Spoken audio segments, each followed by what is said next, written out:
இன்றைக்கி நம்ம என்ன பார்க்க போகிறோம் அப்படின்னா பிசிசி வந்து இப்போ என்ன பார்க்க போகிறோம் அப்படின்னா பிசிசியில் இப்போ பார்த்தீங்கன்னா இதுதான் அவுட்டர் லைன். இங்கே நம்மளுக்கு ஒரு அவுட்டர் பாயிண்ட் கொடுத்துருக்காங்க. இங்கே வந்து ஒரு அவுட்டர் பாயிண்ட் இருக்குது தரக்கா இந்த பாயிண்ட். ஸோ இதுதான் பவுண்ட்ரி. அதே மாதிரி அங்கே ஒரு பவுண்ட்ரி இருக்குது, அங்கே ஒரு பவுண்ட்ரி இருக்குது. இது முன்னாடி நம்ம பார்த்துருப்போம்.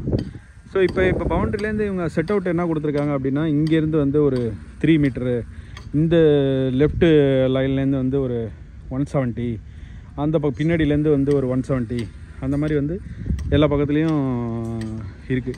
இப்போ நம்ம என்ன பண்ணுறோம், இதுலேருந்து வந்து இங்கே 170க்கு இதை வச்சுட்டு 170க்கு இதை வச்சுட்டு இங்கே ஒரு லைன் டோரி போதா. இப்போ உங்களுக்கு பார்த்தா தெரியும், இந்த இடத்துல ஒரு லைன் டோரி போகுது.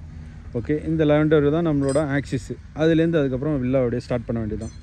ஸோ ஆக்சிஸு ஃபேஸு இதிலே நம்ம ட்ராயிங்லேயே கொடுத்துருப்பாங்க. ஆக்சிஸு ஃபேஸு, அதுக்கப்புறம் நம்பர் 1, நம்பர் 2, நம்பர் 3, இந்த பக்கம் வந்து ABCDE, இது ஃபுல்லாக நம்ம மார்க் பண்ணிவிட்டு அங்கங்கே எங்கெங்கே வருதோ அந்தந்த பாக்ஸையும் அப்படியே செட் பண்ண வேண்டியதான்.